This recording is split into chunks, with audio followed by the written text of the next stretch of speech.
문학의 블랙리스트 작성과 집행 의혹을 받고 있는 김기춘 전 청와대 비서실장과 조윤선 문체부 장관의 구속 여부가 오늘 밤 결정됩니다. 특검은 김 전 실장이 블랙리스트 작성을 지시하고 결과를 대면 보고받았다는 문체부 관계자들의 진술을 확보했습니다. 청와대가 각종 현안에 대응하기 위해 보수단체를 활용한 정황이 김영환 전 청와대 민정수석의 비망록에서 확인됐습니다. 기록 중에는 정부 보조금을 시민단체 성향에 따라 지급하라는 지시사항도 적혀 있습니다. 이재용 삼성 부회장의 구속영장 기각 사유에 기재된 생활 환경을 고려한다는 문구를 두고 논란이 일고 있습니다. 이 부회장의 영장 기각에 대해 변호사와 법학 교수들이 항의 농성에 나섰습니다. 현 정부 출범 초부터 법무부가 차명 휴대전화, 이른바 대포폰 근절을 선언했던 것으로 확인됐습니다. 하지만 정작 대통령과 측근들이 차명 휴대전화기를 써온 것으로 드러나 논란이 커지고 있습니다. 도널드 트럼프가 우리 시각 내일 새벽 제45대 미국 대통령에 취임합니다. 취임을 앞둔 트럼프는 힘을 내세운 강한 미국을 거듭 강조했습니다. 수소, 우주의 75%. 그 무한한 수소로 자동차를 달리게 하다. 현대자동차. 시청자 여러분, JTBC 뉴스룸입니다. 문화계 블랙리스트 작성을 주도한 혐의로 구속영장이 청구된 김기춘 전 비서실장. 오늘까지도 혐의 사실을 부인하고 있는데요. 하지만 블랙리스트 진행 상황을 문체부 장관으로부터 직접 대면 보고받은 것으로 확인됐습니다. 김 전 실장과 조윤선 문체부 장관은 현재 서울구치소에서 대기 중인데요. 구속 여부는 오늘 밤 늦게 결정됩니다. 법원에 나가 있는 취재 기자를 연결하겠습니다. 박민규 기자, 두 사람 구속 여부는 언제쯤 결정이 됩니까? 네, 보통 이 구속영장 실질심사 결과는 자정을 전후해서 나오는데요. 오늘은 자정을 훌쩍 넘길 거라는 게 법원 입장입니다. 지금 이곳 서울중앙지방법원에서는 영장 발부 여부를 결정할 성창호 부장판사가 이 특검과 두 사람 측의 논리 그리고 지금까지 밝혀진 사실관계 등을 따져보며 영장을 발부할지 여부를 검토하고 있습니다. 예, 문학의 블랙리스트 작성을 주도했다. 이게 두 사람의 혐의인데 오늘 영장 심사에서도 두 사람 모두 혐의는 인정하지 않았던 거죠? 네, 두 사람이 받는 혐의는 직권남용입니다. 공직자가 해서는 안 되는 이 허용된 범위를 벗어나는 일을 해서 상대방에게 손해를 입혔을 때 적용이 되는 혐의인데요. 특검은 이들이 청와대 근무 시절 블랙리스트를 작성해 문체부에 내려보낸 부분 등에 대해 이 혐의를 적용했습니다. 그리고 오늘 심사에서도 핵심 관계자 진술 등을 제시하면서 이들의 구속 필요성을 강조했습니다. 하지만 두 사람은 앞서 특검 조사에서와 마찬가지로 오늘 영장 실질 심사에서도 혐의를 부인했습니다. 예, 두 사람 모두 블랙리스트에 전혀 관여하지 않았다. 오늘뿐 아니라 이전에도 계속해서 그렇게 주장을 해왔는데, 자, 그렇다면 특검은 국회 청문회에서 두 사람이 그렇게 주장한 것도 위증이다 이렇게 보고 있는 거군요. 그렇습니다. 이들은 국정조사 청문회에서 블랙리스트 존재 자체를 부정하는 취지로 말을 했습니다. 조 장관은 청문회에서 위원들의 추궁이 이어지자 그제서야 리스트 존재를 인정하기도 했는데요. 특검은 수사를 통해 리스트 자체가 존재한다는 사실을 확인했습니다. 그리고 전직 문체부 장차관과 청와대 비서관 등 핵심 관계자 3명을 구속하기도 했습니다. 결국 정무수석이었던 조 장관 그리고 이번 박근혜 정권의 최고 실세이자 왕 실장으로 통했던 김 전 실장을 윗선으로 지목한 겁니다. 예, 잠시 뒤에 그러니까 오늘 자정 무렵쯤에 이제 결과가 나올 텐데 먼저 예측을 한다는 게 쉽지는 않은 일이지만 구속영장 발부 가능성 법조계에서는 어떻게 보고 있습니까? 네, 두 사람 모두 구속될 가능성이 높다는 게 법조계 중론입니다. 우선 특검은 김 전 실장이 리스트 관련 보고를 받은 정황은 물론 특검 압수수색을 앞두고 증거를 없애려 한 정황까지 포착을 했는데요. 증거인멸은 주된 구속 사유 중 하나입니다. 또 이어서 전해드릴 리포트에서 자세히 보도해드리겠지만 특검은 김 전 실장을 구속한 뒤 다른 혐의도 추가로 조사해 나갈 계획입니다. 조 장관의 경우에는 정무수석 시절 함께 일하던 비서관들이 이미 앞서 특검 조사를 받고 구속됐다는 점을 주목할 수 있는데요. 비서관들 진술에 따라 조 장관 본인 역시 구속을 피하기는 어려울 거란 분석이 나옵니다. 네, 조 장관의 경우에 오늘 구속이 되면 미리 말씀드린 게 그렇지만 현직 장관으로는 첫 구속자가 될 수도 있는 건데, 자, 현직 장관을 유지하면서 이렇게 영장 실질 심사를 받는 것에 대해서도 여러 가지 논란이 있지 않았습니까? 문체부 분위기는 어떻습니까? 네, 문체부 내부에서 조 장관이 물러나야 한다는 여론은 며칠 전부터 들끓었습니다. 문체부 노조에서도 사퇴 요구 성명서를 국가공무원노조에 전달했다고 하는데요. 이 성명서가 조 장관 본인에게도 전달됐는지는 아직 확인은 안 되고 있습니다. 하지만 조 장관은 일단 아직까지는 사의를 밝히지는 않고 있습니다. 이재용 삼성 부회장에 대한 구속영장 이후에 특검이 삼성의 최순실 씨 승마 지원과 관련해서 오늘 관련자를 소환했죠? 네, 그렇습니다. 오늘 관련자 소환이 있었는데 그 소식은 조금 더 확인 후에 다시 보도를 해드리도록 하겠습니다. 예, 지금까지 서울중앙지법에서 박민규 기자였습니다.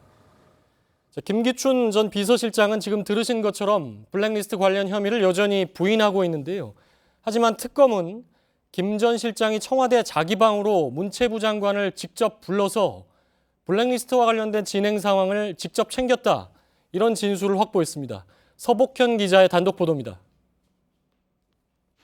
김기춘 전 대통령 비서실장은 김종덕 전 문화체육관광부 장관을 불러 직접 문화계 블랙리스트와 관련해 지시를 내린 걸로 조사됐습니다. 구속 중인 김 전 장관이 특검 조사에서 김 전 실장에게 블랙리스트에 대해 대면 보고를 했다고 진술했다는 겁니다. 그것도 여러 차례에 걸쳐 블랙리스트와 관련해 진행 상황 등 다양한 내용을 보고하고 김 전 실장으로부터 지시도 받았다는 게 김 전 장관의 진술입니다.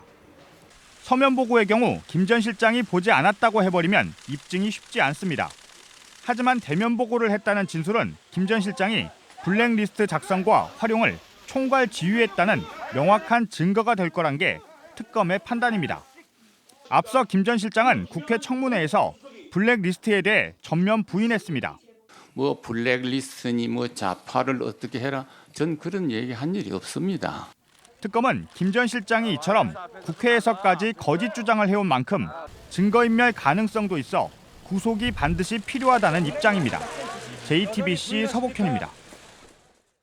김기춘 전 비서실장은 블랙리스트뿐만이 아니라 최순실 국정농단 사건에도 깊숙이 개입했다. 이런 의혹을 받고 있는데요. 특히 특검은 그중에서도 김 전 실장이 삼성의 정유라 씨 지원 과정에 적극 관여한 것으로 보고 있습니다. 신혜원 기자입니다. 박근혜 대통령은 2014년 9월 15일 이재용 삼성 부회장과 1차 독대를 했습니다. 대통령은 이 자리에서 이 부회장에게 승마 유망주 지원과 승마협회 회장사를 맡아달라는 이야기를 합니다. 그런데 특검은 박 대통령이 독대 직후 김기춘 전 청와대 비서실장을 불러 김종 문체부 차관에게 임대기 제1기획사장을 만나도록 하라고 지시한 사실을 확인했습니다. 김종 전 차관 역시 특검 조사에서 김기춘 전 실장이 대통령 지시라면서 삼성이 승마협회를 맡게 됐으니 삼성 측에서 연락이 오면 만나라고 했다고 진술했습니다. 김종 전 차관은 이후 임대기 사장의 전화를 받게 됐고 두 사람은 9월 중순부터 이듬해까지 여러 차례 만나 정유라 씨 지원을 논의했습니다. 특검은 김 전 실장이 구속되면 블랙리스트뿐 아니라 삼성의 정유라 씨 지원에 관여한 부분도 집중 조사할 방침입니다. JTBC 신혜원입니다.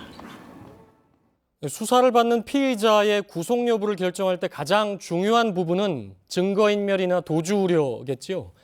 문화계 블랙리스트 의혹으로 구속영장이 청구된 김기춘 전 실장과 조윤선 장관의 경우 앞서 연결에서도 지적한 것처럼 증거인멸 혐의가 구체적으로 확인됐습니다. 정혜성 기자가 보도합니다.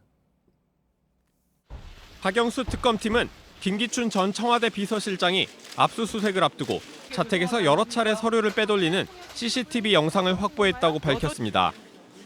애초 김 전 실장 자택에 설치된 CCTV 기록은 삭제됐지만 특검이 디지털 포렌식 장비를 통해 복구했습니다. CCTV엔 김 전 실장이 가족 등을 동원해 각종 자료를 빼돌리는 장면이 고스란히 담겨 있는 것으로 전해졌습니다. 김 전 실장이 증거를 없애려 한 결정적 정황으로 특검은 보고 있습니다. 특검은 또 김기춘 전 실장의 수행비서 등을 소환 조사하면서 김 전 실장이 증거인멸 지시를 했다는 진술도 확보했습니다. 조윤선 장관도 문화체육부 직원들을 동원해 증거를 없애려 한 정황이 드러났는데 문체부 압수수색 직전 조 장관이 사무실 컴퓨터에 하드디스크를 교체한 정황을 포착한 겁니다. 특검이 확인한 두 사람의 증거인멸 정황이 구속영장 발부 가능성을 높이고 있다는 게 특검의 판단입니다. JTBC 정혜성입니다. 네, 그런가 하면 조윤선 장관은 청와대 정무수석 시절에 어버이 연합을 동원해서 반세월호 집회를 열게 했다. 이런 의혹도 사고 있는데요. 물론 조 장관은 이 의혹도 부인하고 있지만 청와대가 보수단체들을 적극 활용한 것으로 보이는 정황은 곳곳에 나타나고 있습니다. 정재윤 기자의 보도입니다. 지난해 숨진 김영한 전 청와대 민정수석이 청와대 수석회의 내용을 기록해놓은 업무수첩입니다. 그런데 2014년 6월 14일자를 보면 김기춘 당시 비서실장이 이념 대결 속에서 전사적 자세를 지니라고 지시한 게 눈에 띕니다. 그리고 이 지시대로 대통령의 비선 라인 의혹을 제기한 박지원 의원을 보수단체를 통해 고발한 정황도 이 수첩엔 기록돼 있습니다. 청와대 회의에서 이 문제가 거론된 지 보름 뒤쯤 실제로 박 의원이 새마음 포럼 등 시민단체에 의해 명예훼손 혐의로 검찰에 고발된 겁니다. 수첩에 따르면 어버이연합의 국회 앞 기습 시위도 청와대 회의에서 보고됐습니다. 하지만 박 대통령은 지난해 4월 어버이연합 문제가 JTBC 보도로 불거졌을 때 청와대 관련 의혹을 일체 부인했습니다. 이 밖에 김 전 수석의 메모 중엔 보조금을 지급하기 전에 단체 성향을 따져보라는 지시도 있습니다. 금전적 지원으로 시민단체들을 관리하려 했다는 의혹이 제기되는 대목입니다. 하지만 여전히 청와대는 보수단체와의 관련성에 대해 모르쇠로 일관하고 있습니다. JTBC 정재윤입니다. 특검팀은 내일 오전 최순실 씨를 소환 조사한다고 밝혔습니다. 최 씨는 그동안 3번이나 특검의 소환 통보에 불응했는데요. 내일도 거부하면 체포영장을 발부받을 방침입니다. 이런 가운데 오늘 최 씨의 재판에선 미르재단에서 최 씨를 회장님으로 불렀고 최 씨가 재단을 실질적으로 운영했다는 진술도 나왔습니다. 김준 기자입니다. 최순실 씨는 이재용 삼성 부회장으로부터 뇌물을 받은 피의자 신분입니다. 특검이 최 씨에게 소환을 통보한 것은 박 대통령과 이 부회장을 겨냥한 뇌물죄 혐의 적용 방침에 변동이 없음을 내비친 것으로 보입니다. 특검팀은 최 씨가 내일 소환에도 응하지 않으면 강제 절차를 밟기로 했습니다. 최순실이 내일에도 출석하지 않을 경우에는 체포영장을 발부받을 것으로 알고 있습니다. 그 혐의는 일단 그 뇌물수수의 공범이라는 그 공범 혐의로 소환되는 것으로 알고 있습니다. 오늘 열린 최 씨와 안종범 전 수석의 재판에선 최 씨가 미르재단을 실질적으로 운영했다는 증언이 나왔습니다. 그동안 최 씨는 공식 직함이 없다는 이유로 미르재단과의 관련성을 부인해왔는데 이한선 전 미르재단 상임이사는 최 씨가 재단 운영회의를 직접 주재했다고 진술했습니다. 회장님으로 통했던 최 씨의 말을 회의에서 받아줬고 이를 실행하는 식으로 재단이 운영됐다는 얘기입니다. 회의에서 나온 내용을 나중에 청와대에서 알고 연락이 오기도 했다는 주장도 제기됐습니다. JTBC 김준입니다. 특검 수사는 이렇게 속도를 내고 있지만 어제 이재용 삼성 부회장에 대한 구속영장이 기각되면서 후폭풍이 거셉니다. 법원이 특검팀에 보낸 기각 사유가 논란인데요.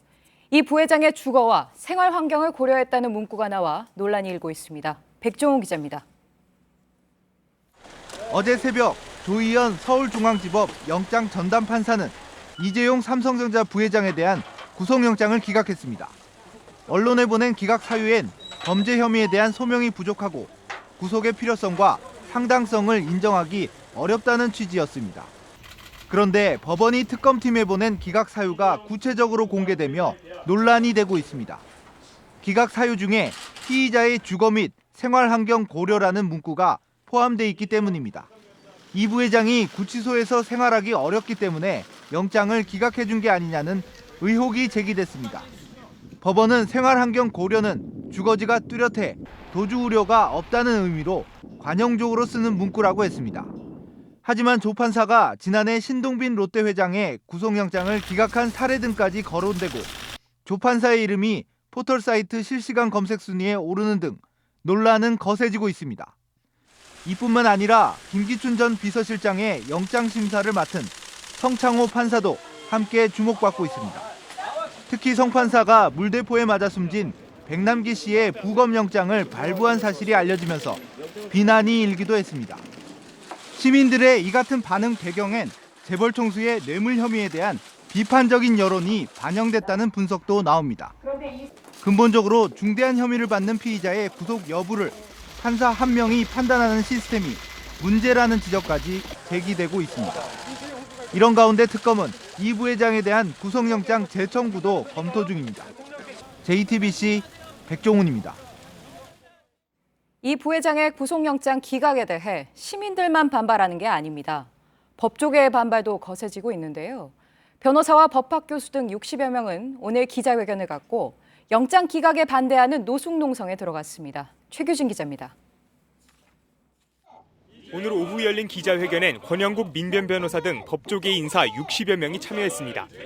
이들은 이재용 삼성 부회장에 대한 영장 기각 결정을 묵과할 수 없다며 영장 재청구와 발부를 촉구했습니다.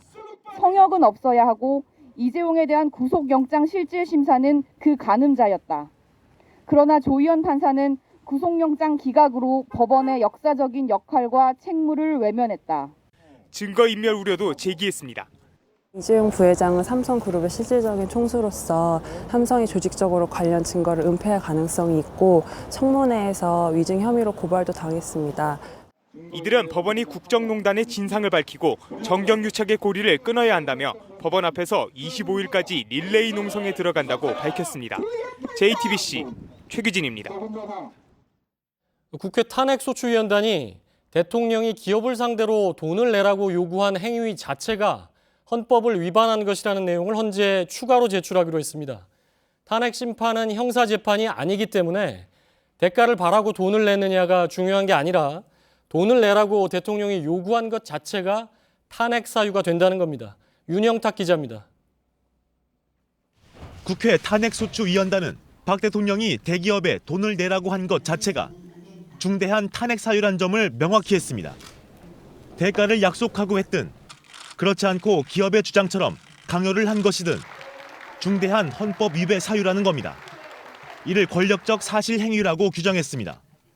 즉 대기업 총수를 불러 재단 출연금을 요구하고 KD코퍼레이션이나 플레이그라운드 등 최순실 관련 회사에 지원을 요청한 행위가 기업의 기본권을 침해했다고 명시할 계획입니다. 대통령 대리인단은 단순한 협조 요청일 뿐 강요한 적 없다고 하지만 대통령은 정책 결정, 수사, 세무조사 등의 권한으로 직간접적인 불이익을 줄 수 있기 때문에 기업들이 따를 수밖에 없었다는 겁니다. 자율의사 결정을 해야 될 대기업의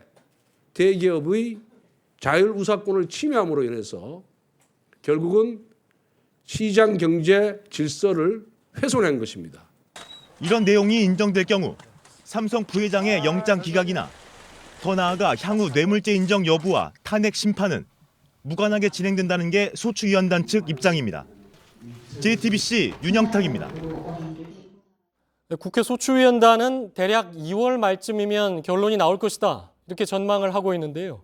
이미 대통령의 탄핵 사유의 대부분이 핵심 관계자들의 증언으로 입증이 됐기 때문이다. 이런 입장입니다. 취재 기자와 자세히 짚어보도록 하겠습니다. 자, 윤서령 기자, 헌재가 탄핵 심판 시작한 게 대략 한 달 반쯤 됐지요. 그러니까 헌재가 워낙에 신속하게 진행을 해서 핵심 관계자들의 증언을 한 번씩은 대략 다 들어본 거죠? 네, 지금까지 총 7차례의 기일이 있었는데요. 예. 이 최순실, 안종범, 정호성 등 핵심 증인 대부분은 출석을 했습니다. 소추위 측에서는 이르면 2월 말에도 결론이 나올 수 있다고 보고 있는데요. 예. 그렇게 본다면 탄핵 심판은 절반 정도 진행이 됐다고도 볼 수 있겠습니다. 예. 그러니까 어떻게 보면 만약에 2월 말이 실제로 결론이 난다면 한 절반쯤이 이제 돈 건데, 자, 지난주 그리고 이번 주에 핵심 증인들이 어떻게 보면 탄핵 사유와 관련된 직접적인 관련이 있는 증언들을 많이 했죠. 네, 안종범 전 청와대 수석은 박 대통령이 기업을 상대로 한 거액 모금과 기업의 수건과제 해결에 깊숙하게 관여한 사실을 인정을 했습니다. 예. 구체적으로 미르와 K스포츠재단 등의 수십억 원의 출연금을 모금할 것을 박 대통령이 지시했고 또 현대자동차와 CJ에 각각 60억 원 등 액수도 직접 지정했다고 밝혔습니다. 그 대가로 삼성전자는 경영권 승계 문제 해결을, 또 SK는 최태원 회장의 사면을 대통령이 직접 챙겼다고 안 수석은 증언했습니다. 사면도 특검 수사 대상이 됐는데, 사면은 보통 법무부에서 이 안을 올리면 대통령이 정해야 되는데 대통령이 아예 처음부터 SK 최태원 회장을 사면해라 이렇게 직접 찍었다는 거죠? 네, 그렇습니다. 이 사면은 SK다라고 하면서 이 최태원 회장을 직접 지목을 했고 여론까지 의식해서 절차를 챙기라고도 했다고 했습니다. 또 SK의 사면 확정 사실을 알려주라는 지시까지 했다는 게 안종범 전 수석의 증언이었습니다. 이게 다 대통령의 핵심 참모들이 하고 있는 얘기인데 그중에서도 핵심 참모가 이제 정호성 전 비서관이라고 할 수 있지 않습니까? 정 비서관도 어제 그 특혜성 지시, 대통령의 지시를 많이 얘기를 했죠? 네, 대통령의 지시로 이 최 씨에게 연설문이나 또 홍보에 관한 의견을 구한 것은 물론이고 또 김영재 원장의 중동 진출, KD코퍼레이션의 대기업 특혜와 관련해서도 최 씨를 통해서 박 대통령이 직접 지시했다 이렇게 이야기를 했습니다. 예. 자, 이른바 참 나쁜 사람, 이 대통령이 이렇게 얘기를 했다고 해서 논란이 있었는데 그 문체부의 인사개입 문제도 어제 진술이 나왔죠? 네, 김상률 전 교육문화수석이었는데요. 이 나쁜 사람이라고 지목을 했던 문체부의 노태관 국장의 좌천을 박 대통령이 직접 진술했다 이렇게 털어놨습니다. 또 차은택 씨가 지난달 국회 청문회에서 이 최 씨의 요청을 받아서 김 전 수석을 추천했다고 증언한 바가 있는데요. 김 전 수석도 차 씨가 교문수석으로 추천하려는데 관심이 있느냐라고 물었다고 시인을 했습니다. 그런데 이렇게 대통령의 핵심 참모들이 모두 대통령의 지시에 따라서 했다. 이렇게 털어놓은 부분을 여태까지 모두 박 대통령은 부인해왔던 내용이잖아요. 이렇게 법정에서까지 진술이 나왔는데도 여전히 대통령은 부인하고 있습니까? 네, 대통령 측은 아직 입장의 변화는 없는 걸로 감지가 됩니다. 이에 대한 해명을 하기 위해서 박 대통령은 설 이후에 헌재에 출석하는 방안을 적극적으로 검토하고 있는데요. 누구에게 특혜를 주기 위해 한 일이 아니다. 또 통치행위의 일환이다라는 주장을 펼칠 것으로 보입니다. 이 박 대통령은 현재 참모들과 Q&A 형식으로 예상 질문에 대해 답변을 준비하고 있다고 합니다. 그러니까 헌재에 출석해서 재판관이나 소추위원단 측이 하는 질문을 예상하고 여기에 대한 답변을 준비하고 있다는 이제 Q&A인데 그렇다면 대통령 핵심 참모들의 여태까지 결정적인 진술, 증언을 뒤집으려고 한다 이렇게 봐야 됩니까? 박 대통령 측은 이런 증언들이 탄핵이 될 만한 사유인지 헌재에서 직접 다퉈보겠다 이런 생각으로 보입니다. 또 헌재의 증언은 실시간으로 공개가 되기 때문에 대국민 메시지를 내는 효과가 있다는 계산도 깔려 있는데요. 지지층을 끌어모으는 효과를 통해서 여론전도 함께 펼쳐가겠다는 의도로 풀이됩니다. 자, 윤서령 기자였습니다. 박근혜 대통령이 차명폰을 사용했다. 이게 어제 정호성 전 비서관이 헌재에서 한 얘기인데요. 자, 해당 차명폰, 남의 이름으로 된 전화를 썼다는 건데 그렇다면 이게 누구 명의인지를 놓고 의혹이 커지고 있습니다. 특검은 이 부분에 대해서도 수사에 착수했습니다. 임지수 기자입니다. 최순실 국정 개입 사건의 주요 인물들은 대부분 차명 휴대전화, 이른바 대포폰을 사용했습니다. 최순실 씨는 10개 번호를 사용했고 안종범 전 수석은 대여섯 개, 장시호 씨도 6개의 대포폰을 사용한 정황이 드러난 상태입니다. 특히 장 씨가 만든 대포폰 중 일부가 박 대통령에게 넘어갔다는 의혹이 커지고 있습니다. 장시호 씨는 검찰 조사에서 박 대통령에게 대포폰을 전해준 적 있느냐는 질문에 최순실 씨 부탁으로 만들어 건넸다고 진술했습니다. 2015년 6월쯤 최 씨가 자신의 운전기사 명의로 휴대전화를 개통해달라고 부탁했던 겁니다. 이는 최순실 씨 개인 집사나 다름없는 최 씨 회사 얀슨의 문모 부장의 증언과도 일치합니다. 문 씨는 지난 2015년 8월 장 씨가 휴대전화를 만드는데 신분증 사본이 필요하다고 해서 운전면허증 사본을 보냈다고 검찰 조사에서 주장했습니다. 특검은 최 씨의 지시로 만들어진 대포폰을 박 대통령이 사용했을 가능성을 염두에 두고 수사를 확대하고 있습니다. JTBC 임지수입니다. 이처럼 대통령의 차명폰 사용은 결국 특검의 수사 대상이 됐는데요. 자, 그런데 박근혜 정부는 범죄에 악용되는 차명폰 그리고 대포폰을 근절하겠다 이렇게 대대적으로 선언한 일이 있습니다. 국민들은 처벌하겠다고 하면서 정작 대통령은 차명폰을 썼다는 건데요. 박사라 기자가 보도합니다. 2013년 박근혜 정부가 출범하자마자 법무부는 대포차, 대포통장 그리고 대포폰을 뿌리 뽑겠다고 선언했습니다. 다른 사람의 명의를 악용해 범죄를 저지르는 일이 많아서입니다. 이 중 대포폰은 노숙자 등의 명의를 빼앗아 마구잡이로 개통한 차명 전화기의 일종입니다. 그런데 법무부가 이런 캠페인을 진행하던 2013년 2월부터 2년 동안 대통령의 최측근인 정호성 전 비서관은 매일 2-3번씩 최순실 씨와 연락을 하면서 차명 전화기도 사용했습니다. 또 정 전 비서관에 따르면 박 대통령도 이런 차명 전화기를 가지고 있었고 그래서 대통령과 연락할 땐 청와대가 마련해준 공식 업무 전화기보다 차명 전화기를 더 많이 쓰기도 했습니다. 일반 국민에겐 대포폰 사용을 근절하라고 촉구하면서 권력의 한 중간에선 차명 전화기가 빈번하게 그것도 때론 국정농단 도구로까지 사용된 겁니다. JTBC 박사라입니다. 네, 그동안 박 대통령과 청와대는 차명폰 사용은 말도 안 되는 소리다 이렇게 부인해 왔는데요. 하지만 정호성 전 비서관의 증언으로 역시나 거짓 해명이라는 비난을 피할 수 없게 됐습니다. 정치부 이지은 기자와 함께 대통령의 차명폰 사용 그리고 거짓 해명 논란 짚어보겠습니다. 자, 이지은 기자, 그러니까 국회에서 처음으로 대통령의 차명폰 사용, 대포폰 사용 의혹이 제기됐었는데 한 2달쯤 전이죠? 네, 그렇습니다. 지난해 11월입니다. 국회 긴급 현안 질의 때인데요. 당시 그 화면을 좀 먼저 보고 가시죠. 이 대포폰이 장시호 씨가 6대를 개설해서 대통령께도 드렸다는 대포폰입니다. 대통령이 대포폰을 쓴 것에 대해서 어떻게 생각하세요? 네, 당시 청와대는 터무니없는 허위 주장이다 이렇게 일축했습니다. 하지만 안민석 의원은 오늘 통화에서 이 대포폰은 일정 기간 동안 쓰다 버리고 또 이 대포폰을 구해서 쓰다 버리고 이렇게 반복하면서 바꾸기 때문에 여러 대의 대포폰을 좀 돌렸었을 가능성이 있다 이렇게 주장을 했는데 앞서 리포트에서 봤다시피 최순실 씨가 한 10여 개 정도 그리고 안종범 전 수석도 여러 개의 차명폰 또는 이제 대포폰을 썼다고 그런 정황이 좀 드러나 있는 상황이죠. 안민석 의원이 오늘 얘기한 거는 그러니까 대포폰을 여러 대 썼다는 건 대통령 얘기죠? 예, 그렇습니다. 자, 근데 정 비서관 얘기는 대포폰이 아니라 차명폰이라고 얘기를 했죠. 어떤 차이가 있습니까? 네, 먼저 그 차이를 말씀드리면 제가 제 명의로 휴대폰을 개통해서 다른 사람에게 주면은 그리고 그 줄 때 명시적인 동의가 서로 오갔다면 그거는 차명폰인 겁니다. 그런데 제가 주거지가 일정하지 않은 사람, 그러니까 명의자의 소재가 파악되지 않는 그런 사람의 이름을 빌어서 개통을 한다면 그건 이제 대포폰이 될 수가 있는 차명폰인 대포폰이 되는 겁니다.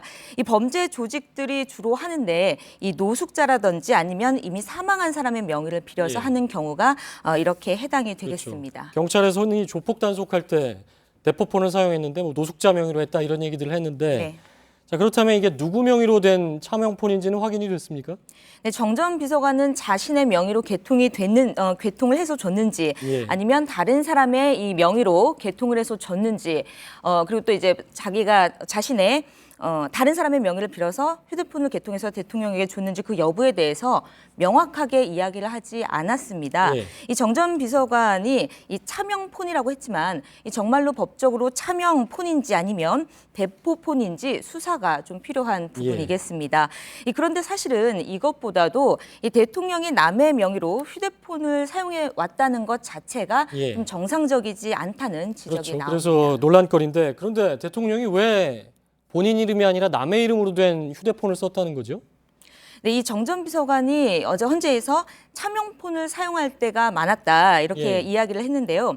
대통령과 비서관 간에 오갈 때 정상적인 지시나 이런 보고가 오갔다면 과연 차명폰을 썼을까 좀 의구심이 드는 부분입니다. 정호성 씨 얘기는 이게 뭐 도감청 우려가 있다 이런 얘기를 했죠? 네, 그런 부분도 언급을 했는데요. 이게 근데 약간 앞뒤가 안 맞는 게 이 감청을 할 수 있는 기관을 꼽자면 사실 국정원밖에 없습니다. 그런데 이제 지난 2015년이죠. 국정원이 이탈리아 보안 업체인 해킹팀으로부터 이 감청 프로그램을 구입해서 쓴 게 아니냐 이런 의혹이 제기가 좀 되기도 했었는데요.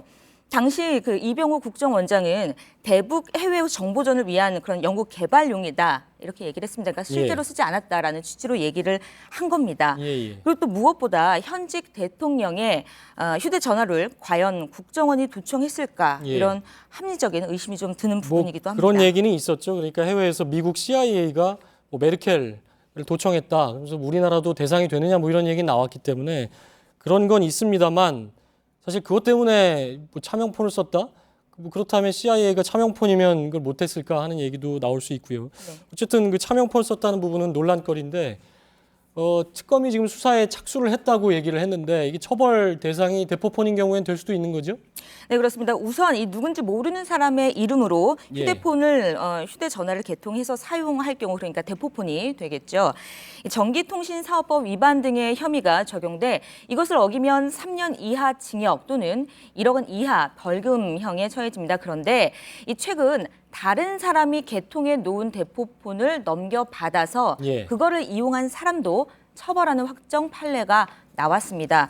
그러니까 전기통신사업법이 반드시 스스로 개통을 해야 한다고 해석하지는 않는다, 이렇게 판단을 한 겁니다. 근데 뭐 아까 이지은 기자도 얘기했지만 이게 대포폰이냐 차명폰이냐가 중요한 게 아니라 대통령이 왜 이게 남의 이름으로 된 휴대폰을 쓰면서 비서관과 얘기를 했을까, 그 부분인데, 그러니까 대포폰을 본인이 직접 개통하지 않고도 사용을 했다면 이게 처벌 대상이 될 수는 있다, 이런 얘기네요. 네, 그렇습니다. 그렇기 때문에 정 전 비서관이 개통한 게 대포폰인지 아니면 차명폰인지 아니면 또 정확히 누가 줬는지 그런 것들을 좀 특검 조사에서 명확히 설명돼야 할 것으로 보입니다. 법조계에서는 이 여부에 따라서 이 박 대통령 차명폰이 좀 문제가 될 소지가 있다, 이런 얘기도 지금 나오고 있습니다. 대통령이 뭐 헌재 출석해서 Q&A 할 걸 준비를 하고 있다는 얘기를 하는데 당장 이 차명폰을 왜 썼는지의 부분도 많은 국민들이 궁금해하는 부분이죠. 자, 이지은 기자였습니다. 자, 내일도 서울 광화문 광장과 전국 곳곳에서 촛불 집회가 열립니다. 주최 측은 새해 들어 최대 규모의 집회가 될 것이다, 이렇게 예고했습니다. 박창규 기자입니다. 지난주 토요일 주최 측 추산 13만 명이 모인 서울 도심 촛불 집회. 새해 첫 집회 60만 명에 비해 참여 인원이 급격하게 줄면서 피로감이 커졌다는 분석이 나왔습니다. 하지만 주최 측은 내일 집회엔 새해 들어 최대 인원이 모일 것이라고 예상했습니다. 실제 이재용 삼성전자 부회장에 대한 구속영장 기각이 촛불 민심에 영향을 미칠 거라는 분석도 제기됩니다. 1월 총력 집중 대회로 지금 잡고 있습니다. 그리고 헌법재판소가 빨리 탄핵을 인용하라고 요구하고 압박하는 날이기도 하기 때문에 최대한 좀 모아보려고 하고 있습니다.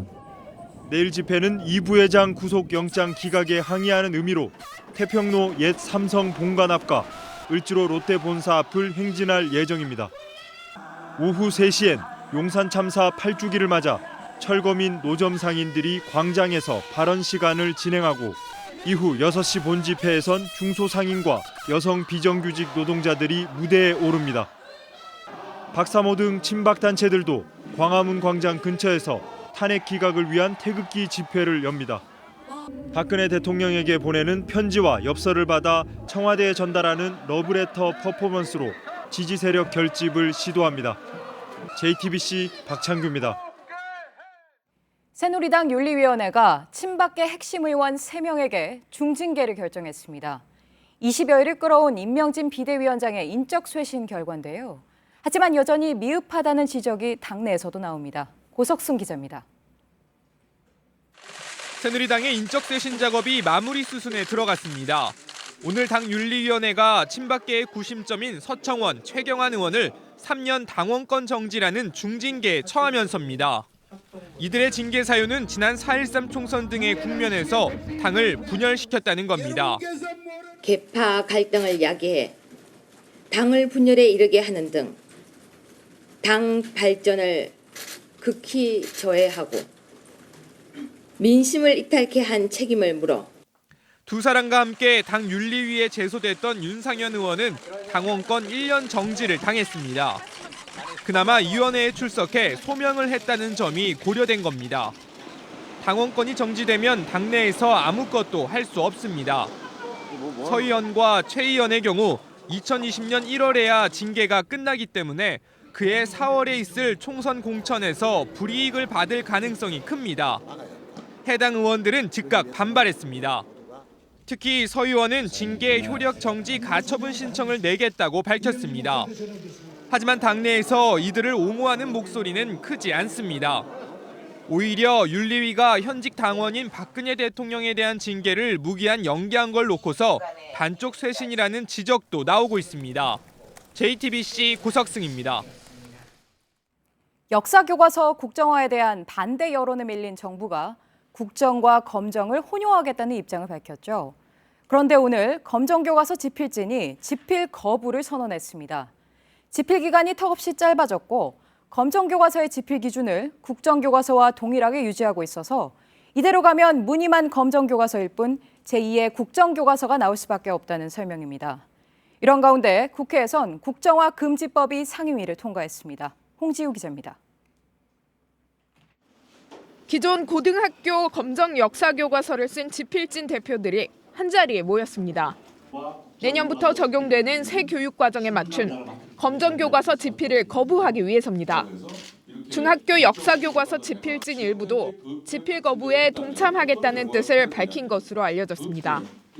집필진들은 이대로 가면 검정 교과서 역시 국정 교과서와 크게 다를 수 없을 것으로 우려하고 있습니다. 교육부가 국정화를 추진하면서 정한 편찬 기준을 고수하고 있기 때문입니다. 제2, 제3, 제4의 국정교과서가 나오게 된다는 것이죠.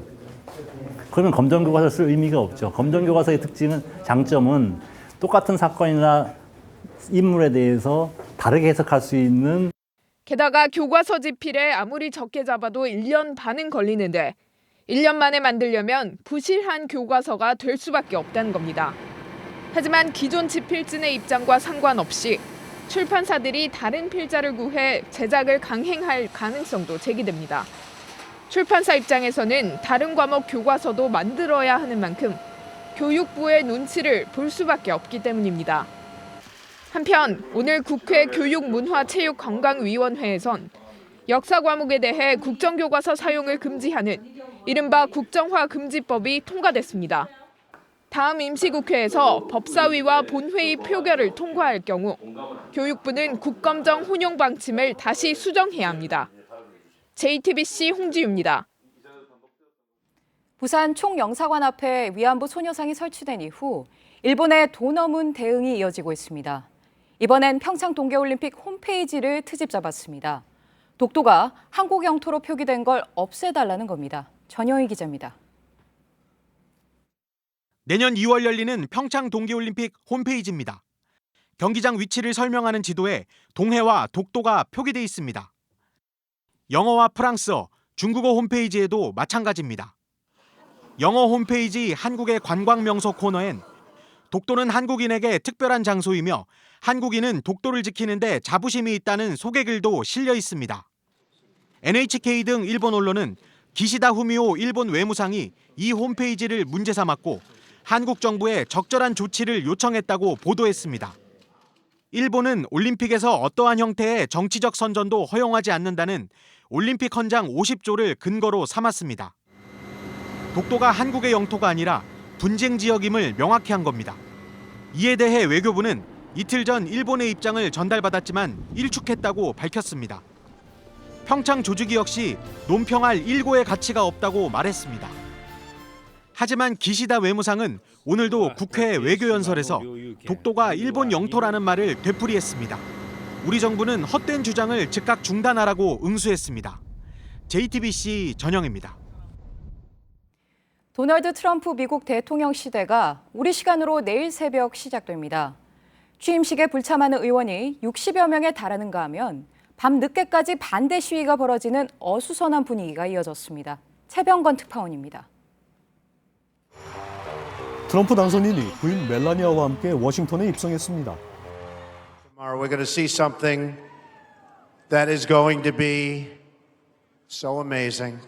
링컨 기념관 앞엔 그를 맞는 환영 무대가 차려졌습니다. 특급 스타들은 없었습니다. 취임 축하 공연에서도 엘튼 존, 비욘세, 셀린 디온 같은 국제적 가수들은 빠졌습니다. 4일간의 트럼프 취임 행사엔 총 비용 2천억 원이 들어갑니다. 최고 12억 원짜리 입장권도 팔렸습니다. 취임식 후엔 도심 퍼레이드도 예정됐습니다. 하지만 축하객만 아니라 시위대까지 워싱턴 시내 밤거리를 점령했습니다.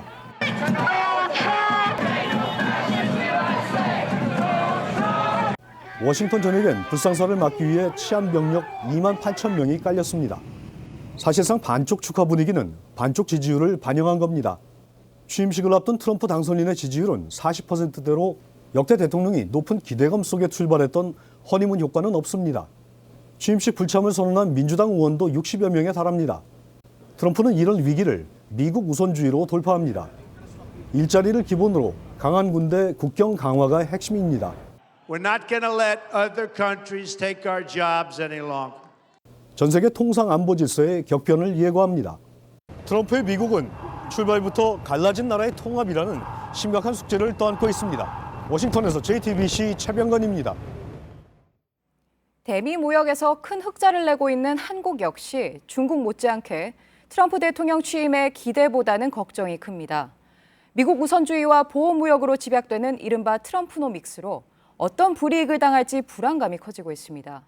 트럼프노믹스가 우리 경제에 미칠 영향을 이태경 기자가 분석했습니다. 트럼프 당선인은 대선 기간 내내 중국을 환율 조작국으로 지정해 미국에 수입되는 중국산 제품에 높은 관세를 매기겠다고 공언해 왔습니다. 문제는 중국의 주요 수출 품목에 한국산 부품과 중간재가 적지 않게 들어가 있다는 점입니다. 한국이 반도체, 석유화학 제품 등 중간재를 중국에 공급하면 중국은 이를 다시 완제품으로 가공해 미국에 수출하는 방식입니다. 따라서 미국이 관세를 크게 올려 중국산 수입을 막을 경우 덩달아 한국의 대중국 수출길도 타격을 받게 됩니다. 미국의 환율 조작국 지정 위협에서 벗어나는 것도 시급합니다. 오는 4월 미 재무부가 한국을 환율 조작국으로 지목하면 곧바로 무역 보복을 당할 수 있습니다. 미국은 이미 한국을 환율 관찰 대상국으로 지목한 상황입니다. 정부는 대미 무역 흑자를 줄일 방법을 찾겠다며 대규모 민간 투자 사절단 파견 같은 대응책 마련을 고심하고 있습니다. 그러나 전문가들은 성급하게 트럼프 정부의 코드에 맞추는 데 애쓰기보다는 불안한 외환 시장을 안정시키고 통화 스와프 확대 같은 대책을 서둘러야 한다고 조언합니다. JTBC 이태경입니다. 대안인 오늘 서쪽 지방부터 시작해 전국 대부분 지역에 눈이 많이 내렸습니다. 서울에는 올해 첫 대설주의보까지 내려졌는데요. 오랜만에 내린 폭설에 곳곳에서 혼잡이 빚어졌습니다. 유한율 기자입니다. 어둠 속에서도 굵은 눈발이 또렷하게 보입니다.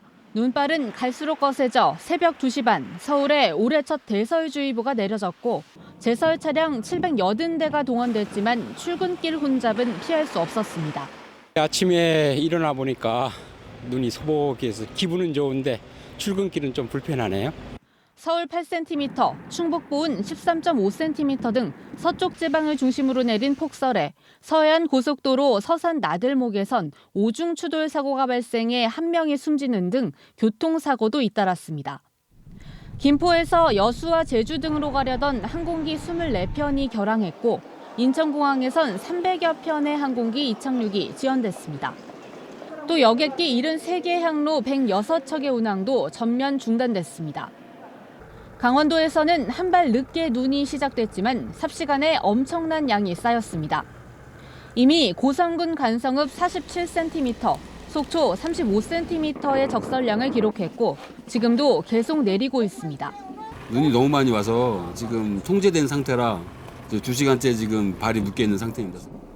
동해안과 전라도, 제주도에는 최대 5cm의 눈이 더 내린 뒤 밤사이 그치겠습니다. 하지만 안심하기는 이릅니다. 내일 밤부터 중부지방과 전라도, 경남 내륙지방에 한 차례 더 눈이 올 것이라고 기상청은 예보했습니다. JTBC 유한울입니다. JTBC 뉴스룸을 마치겠습니다. 시청해주신 여러분 고맙습니다.